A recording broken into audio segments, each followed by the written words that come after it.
بنسمع عن استخدام الخلايا الجذعية في علاج العديد من الأمراض، لكن الجديد هو أن الخلايا الجذعية بيتم استخدامها في عمليات التجميل والليزر وإزالة التجاعيد، ومن المنتظر أن يحقق طفرة في السنوات القادمة. لذا قررنا ان احنا نقرب اكتر من معرفة الخلايا الجذعية وحقيقة استخدامها في مجالات التجميل، ونتعرف اكتر عن الاثار السلبية اللي ممكن تسببها يعني. بشرفنا يكون معانا الحديث النهارده عن موضوع الخلايا الجذعية دكتور ابراهيم كامل، استشاري جراحات التجميل والليزر بكلية الطب جامعة عين شمس. اهلا وسهلا بحضرتك. اهلا بيك يا فندم. كتير بنسمع عن الخلايا الجذعية، ولكن انا يعني يمكن من قراءاتي عايز اعرف اصلا مكانها فين في الجسم الخلايا الجذعية. هي الخلايا الجذعيه اتسمت كده عشان هي دي خليه المنشأ. يعني زي الشجره كده الجذع بتاعها، فهي دي اللي بيدي السبلاي للشجره، بيبدا يدي التغذيه، بتبدا تدي التقويه. في مرحله الجنين وهو بيتكون في خلايا اللي هي الخلايا الجذعيه او ستيم سيلز بتكون موجوده في الجنين ده، بتبدا هي تتحول لخلايا مختلفه. يعني تبدا تعمل الخلايا المسؤوله عن تكوين الشعر، الخلايا المسؤوله عن تكوين النمو الجلد بشكل عام. بالظبط، وبتعمل الخلايا دي نفسها. فبتلاقي ان الخلايا مثلا الكبد هي اللي بتعملها، الخلايا بتاعت العظام هي اللي بتعملها، خلايا المخ والاعصاب هي اللي بتعملها. فبالتالي بدات الطفره دي تحصل في مجال الطب عموما، مش بس في مجال الطب جراحه التجميل، بقت موجوده في الطب. وبدا الاطباء يدرسوا القصه دي. طب الخلايا الجذعيه دي قدم هي خليه المنشأ، يبقى احنا نقدر نعالج بيها امراض كتير جدا. صحيح. نقدر نعالج بيها امراض للكبد، امراض للسكر، امراض اورام سرطانيه. صحيح. او امراض كتير جدا. فلقينا ان في جراحه التجميل في مشاكل كتير جدا بتقابلنا نقدر نتغلب عليها عن طريق ان احنا نستخدم الخلايا الجذعيه دي. مثلا بدات الموضوع اساسا بمرضى الحروق. مرضى الحروق مشكلتهم في حاجه، ان احنا ما بنيجي يجي لنا مريض الحروق في المستشفيات تكون البشره اوريدي تاكلت، يعني حصل لها ضمور، يعني الجلد ما بقاش موجود خالص. صحيح. بنسبه كبيره جدا.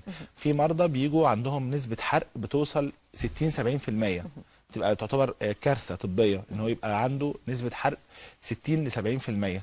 فبالتالي بدأنا ندرس الموضوع. طب احنا ممكن نيجي نعوض ده ان احنا نعمل خلايا جذعيه ونحضر الجلد بتاع الانسان ده، فبالتالي نقدر نغطي المساحات دي، لان ربنا سبحانه وتعالى خلق الجلد عشان يحمي الجسم من الداخل عن طريق انه ما يفقدش اي سوائل او بروتين او اي حاجه ثانيه. وبالنسبه لنا احنا بقى كمان في مجال طب الجمال لجراحات التجميل، لقينا ان الخلايا الجذعيه ليها استخدامات ثانيه كتيره جدا ممكن نستخدمها. صحيح. طيب ايه المرحله العمريه اللي ممكن نستخدم فيها الخلايا الجذعيه؟ بصي، هو دلوقتي في فرع جديد من الطب كمان ظهر داخل طب الجمال في جراحات التجميل بيسموه انتي ايجينج ميديسن، او الاسم ممكن باللغه العربيه يبقى اسمه شويه يعني طب مقاومه الشيخوخه او طب الحفاظ على الشباب.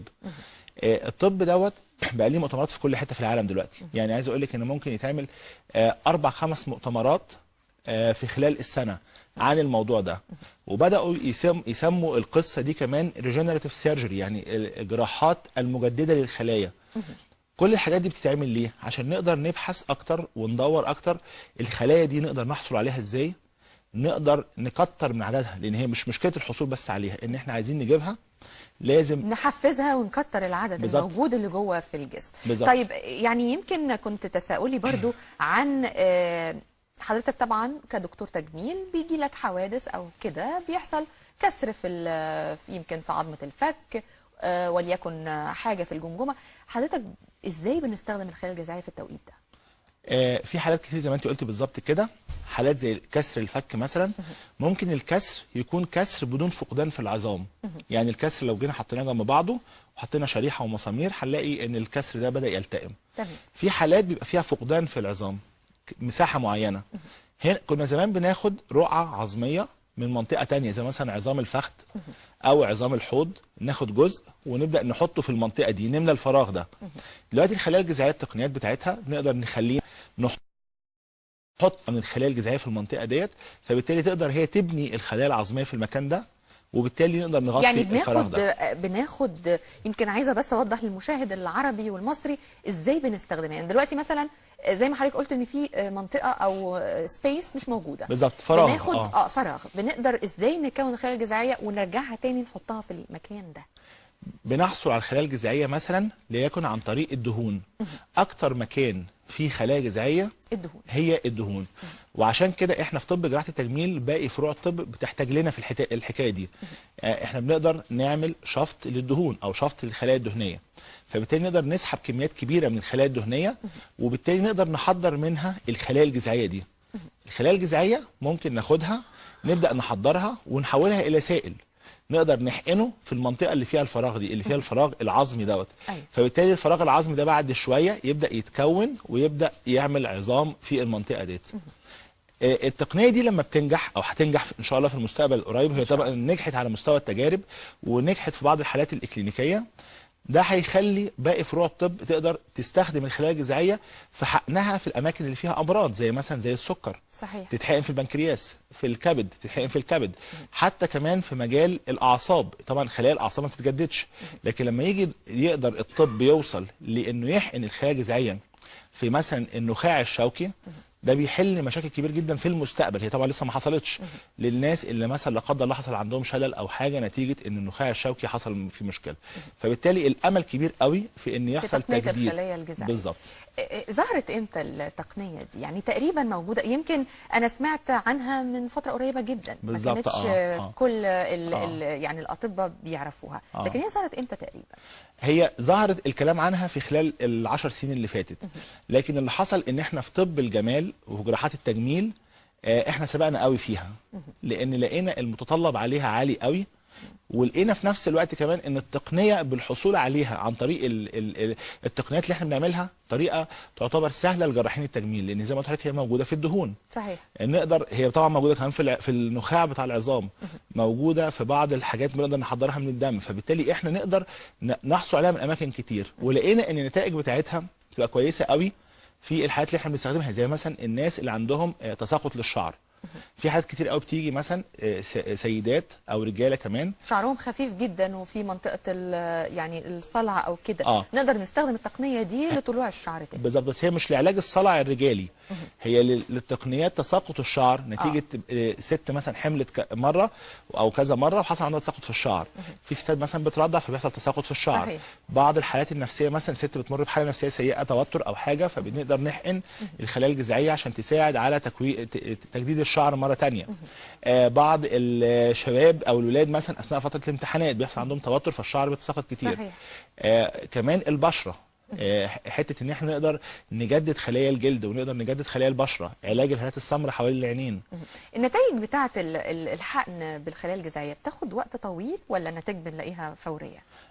في خلال، يعني هو الكورس بتاع الحقن ممكن نحقن من 4 مرات ل5 مرات الخلايا الجذعيه بالتقنيه اللي احنا بنتكلم عنها، اللي هي التقنيات الحديثه دلوقتي، وتحضيرها في نفس الوقت ما بياخدش وقت غير 2 أو 3، وبعد كده نقدر نحقنها، فبنلاقي النتيجه بتظهر في خلال الشهر اللي بعد العمليه، 3 أسابيع تقريبا بعد الحقن. يعني تعتبر يعني فتره مش نتيجه كبيره. كويسه طبعا. وعايز اقول لك ان نسبه نجاحها بتوصل اب تو 75%، يعني نسبه كبيره، نسبه كبيره جدا طبعا. نسبه كبيره جدا. طيب الشركات، طبعا شركات التجميل اتجهت برضو لقيام بعض الشركات بوضع الخلايا الجذعيه في منتجاتها. بالظبط. ايه حقيقه المنتجات دي؟ هي فعلا بيبقى موجود فيها؟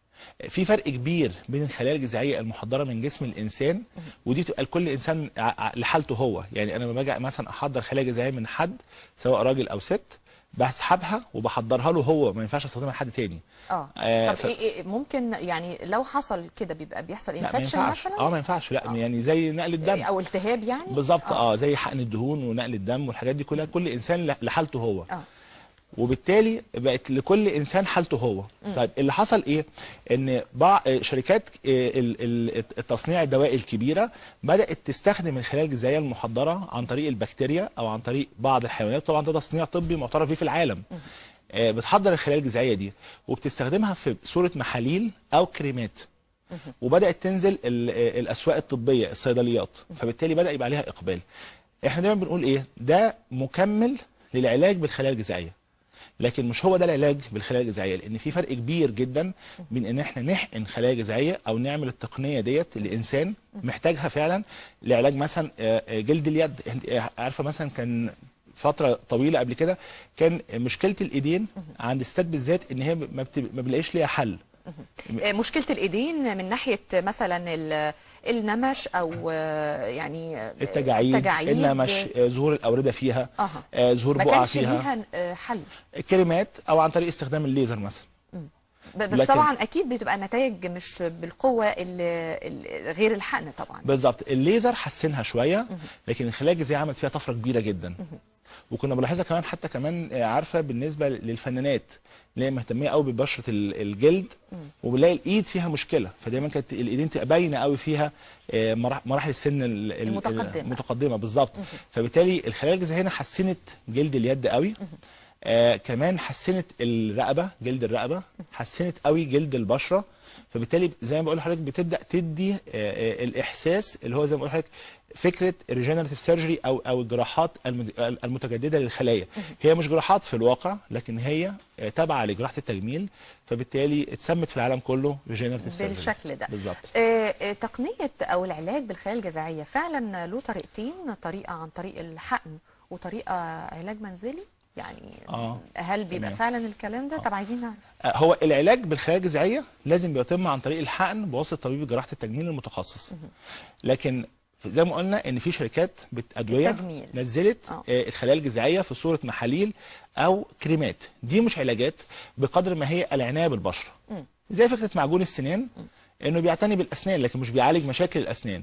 شامبو الشعر بيعتني بالشعر لكن مش بيعالج مشاكل الشعر. صحيح. نفس القصه الخلايا الجذعيه اللي موجوده في الصيدليات او الموجوده في صوره ادويه، هي بتعتني بالجلد، بتعتني بالشعر، لكن مش بتعالج المشاكل اللي موجوده نتيجه تساقط الشعر او عدم نمو الشعر بصوره كويسه، او الفراغات اللي بتحصل في الشعر، او بيعالج مثلا الهات السمراء، او بتعالج البشره، او بتعمل حاجه زي كده. فهي بتدي نوع من انواع الترطيب، بتدي نوع من انواع استكمال للعلاج اللي بيتعمل في الاماكن المخصصه للعلاج بالصوره ديت. هل في اماكن للخلايا الجذعيه بتكون يعني نتيجتها اعلى من اماكن تانية، زي مثلا زي ما قلت لحضرتك في الجراحات مثلا لو الفك بتبقى النتيجه بتاعته اقوى مثلا لو في علاج الحروق؟ يعني هل الخلايا الجذعيه قدرتها على العلاج تحويلها لخلايا معينه اسرع من حاجه ثانيه؟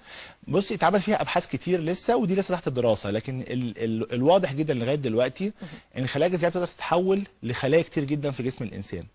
احنا بالنسبه لنا في مجال جراحه التجميل اهتمينا بالخلايا العصبيه وخلايا الجلد وخلايا العظام وخلايا الشعر، فلقينا ان هي بتتحول فعلا بصوره كبيره جدا تماما تحت الميكروسكوب، اللي هي انها اتحولت بصوره كبيره جدا للخلايا الجديده اللي احنا بنتكلم عنها.